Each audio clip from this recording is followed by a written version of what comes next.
Podcast do Transporte. O podcast do Transporte agora recebe o editor-chefe do Diário do Transporte, Adamo Bazzani, para nos contar o que rolou de importante durante a semana. Olá, você confere agora o que foi destaque na semana no Diário do Transporte. Cidade. A SP Trans São Paulo Transporte, gerenciadora dos transportes coletivos da cidade de São Paulo, abriu uma licitação para escolher uma instituição financeira que vai centralizar a arrecadação bilionária do bilhete único usado nos ônibus da cidade e na rede de trilhos. As propostas devem ser encaminhadas até o dia 17 de junho de 2024. Essa arrecadação é de cerca de 600 milhões de reais por mês, o que dá mais de 7 bilhões de reais por ano. Segundo o edital, a instituição deverá disponibilizar uma conta bancária única que vai reunir todo o dinheiro obtido pela venda de créditos, seja nos terminais de ônibus, máquinas de autoatendimento e Pix ou cartão bancário. O banco deve assumir a responsabilidade de oferecer qualidade e segurança dos dados, transparência, ações de prevenção e prestação de contas. Justiça. O ministro Nunes Marques, do Supremo Tribunal Federal, anulou as provas produzidas no âmbito da Operação Lava Jato contra o desembargador Mário Guimarães Neto, do Tribunal de Justiça do Rio de Janeiro.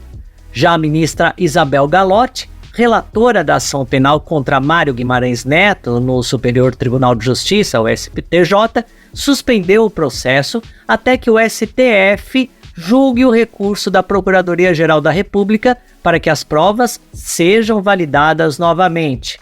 O desembargador Mário Guimarães Neto é acusado de receber 6 milhões de reais em propinas para proferir decisões favoráveis em diversos processos, beneficiando empresários de ônibus do Rio de Janeiro, como Jacó Barata Filho, João Augusto Monteiro e José Carlos Lavouras, além de outros dirigentes da FETranspor, a Federação das Empresas de Transportes de Passageiros do Estado do Rio de Janeiro. Foram mais de 40 ações que os empresários de ônibus ganharam, que foram julgadas pelo desembargador Mário Guimarães Neto, a maior parte sobre possíveis fraudes em licitação de transportes e descumprimento de contratos.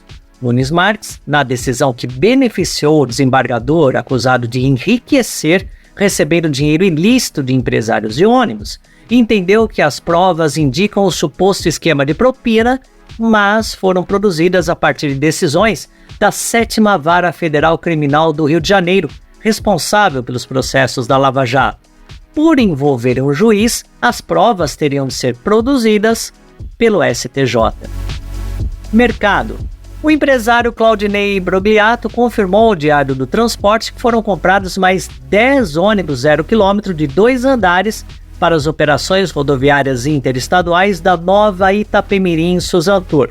Os ônibus seguem o padrão adotado pela empresa para o mais recente tipo de ônibus de 2 andares, com 8 poltronas leito-cama de reclinação total no piso inferior e 46 do tipo semileito no andar de cima.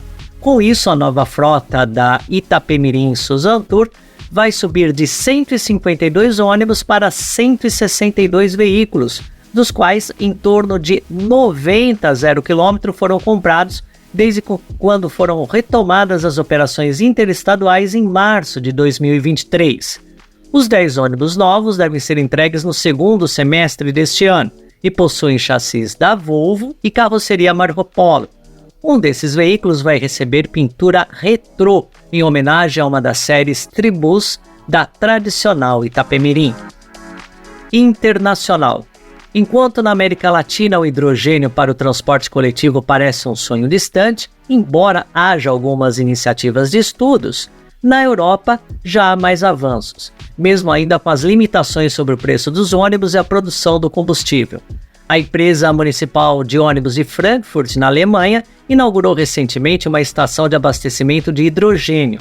Frankfurt quer zerar as emissões de gases de efeito estufa pelos ônibus até 2030. O equipamento tem capacidade para atender a frota de 23 ônibus da companhia com esse tipo de tração que já operam.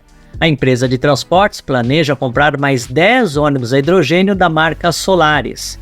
A instalação da estrutura recebeu financiamento de 1.700.000 euros do governo alemão.